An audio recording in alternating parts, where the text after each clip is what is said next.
kill someone, nothing remains the same.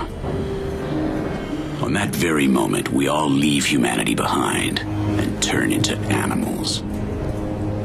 If you look into their eyes, you can feel how their savage instincts arise, struggling for survival. But it's already too late to change their fate. When the last spark goes out in their eyes, you find relief in knowing things are the way they should be. Deadlight. Tell us about it. Deadlight is a classic cinematic platformer inspired by classics like another Flashback. Yeah, I think that was one of them. And Prince of Persia, the first one. This is a 2.5D action adventure set in the 80s and represented by backlit silhouettes. As you can see, okay, we will try to play like at the same time I'm talking, which is not going to be easy. The focus is in survival, but without direct confrontation.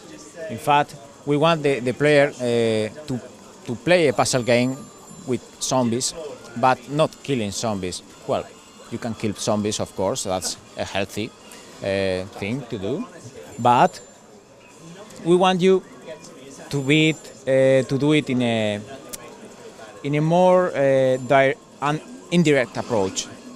For example, when the game starts, Randall, who is a normal man, an ordinary guy, has no weapons. And no special abilities beyond jumping and grabbing to edges. You need to escape from this warehouse because your group has left you behind. Shameful. And the zombies want to get in. They are the slow Romero classic dumb ones, but they are quite tireless. By contrast, of course, you have stamina and it depletes quite fast at the beginning.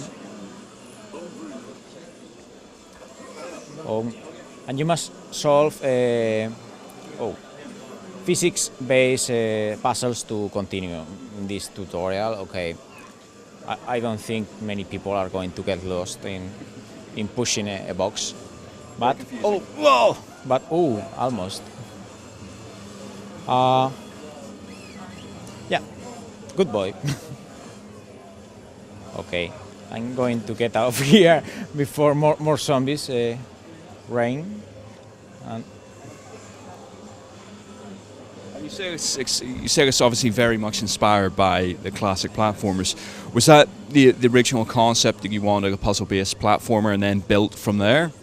Well, the original idea was created by our art director, Cesar San Pedro, who was working in Liverpool in Motorstorm Apocalypse by then. And he made a speed painting about just a black silhouette in a very detailed and photorealistic background. We started to question ourselves who was that guy and why the world was so messed up. We had this idea of updating the concept of cinematic platformers, which were very hardcore experiences, very punishing for the player. And players these days, they don't tolerate frustration too much. So we inspired, for example, in these games, but also for the visual style in 80 classics like First Blood or The Goonies, the best zombie example you will find in the 80s. And mixed with the story, which take this topic, a hopeless approach. Like, for example, I Am Alive is a very good game. I Am Legend, The Road, and The Walking Dead, the comic book series. And you said specifically that it was set in the 1980s for a very good reason, though. Can you sort of discuss that? 1986 is a really interesting year.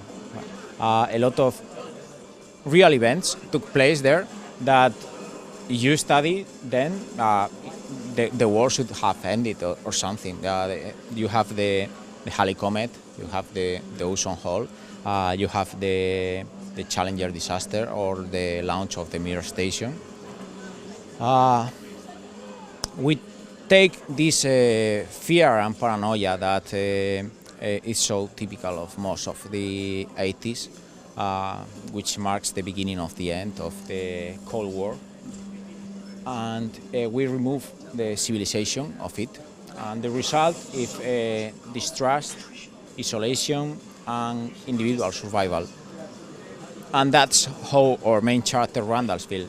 I think that the story, which is a quite deep narrative experience, is told by your avatar. And in this case, it's not an objective story. It's a story narrated by the character himself.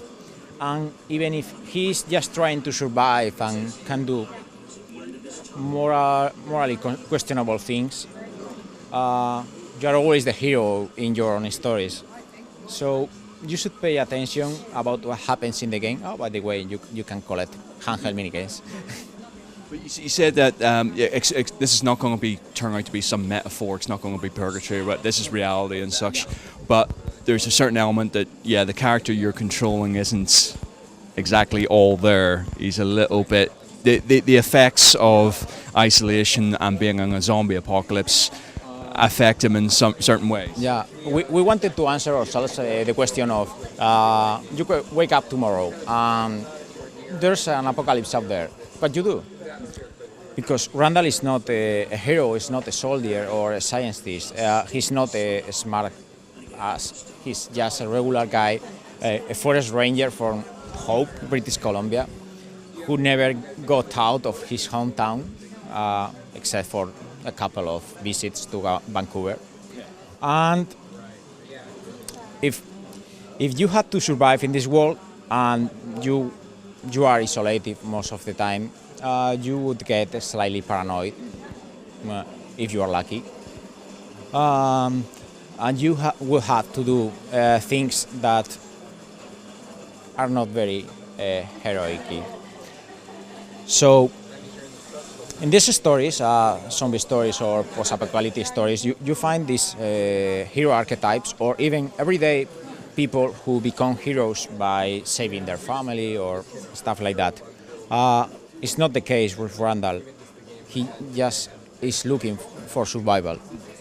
But even with this starting point, the narrative, focusing the characters, will make Randall to face his inner fears and you to explore these actions and question things that you take for granted in a zombie game. For example, you are the good guy, you are the hero, you are killing zombies because they are not people, and things like that. That doesn't mean that Randall is hallucinating and killing innocent people or he's in purgatory or stuff like that. No, it's just an ordinary man living hell in Earth. Now, what I thought was interesting was, even though it is, like you said, it's 2.5 platformer, you're obviously telling the story in the background here. Like, obviously enough, we're seeing the title screen just now, and as you're progressing along this motorway, you're seeing that the level of devastation looks hit. But also you'll see zombies coming in from behind, from in front of you, and they'll chase you that way. That's because the environment or the scenario is a character by itself. If you recall, in these classic cinematic platformers, the environment was always deadly and ruthless. It's the same case, but if we push the narrative level to an upper layer, this landscape is telling you a story with not with words but with images, and we don't have to explain what has happened because that's not the point of a story. You can imagine the result by yourself, and okay, this is the 80s, so you cannot miss the floppy disk. But what's are you always going to? Is the whole thing based in Seattle then? it's just basically a progression through the city. Yeah, in fact, the game actually starts in Seattle, but you have a series of flashbacks that send you back to Hope or even Vancouver. So you will manage to discover by yourself what happened to the city, its surroundings, the safe point, and things like that. Okay, this is one real news from the 80s. And for example, you will see, or you will discover by yourself devastation and well, all the things that happened in the city. For example, bombings or other survivors using the law of the fittest. Well, can you tell us basically when the just in wrapping up when the game's out? Yeah, the game will be out this summer 2012, exclusively for XBLA. Listen, thank you very much indeed for taking the time to show it to us today. Very look forward to playing it. Thanks again. Cheers.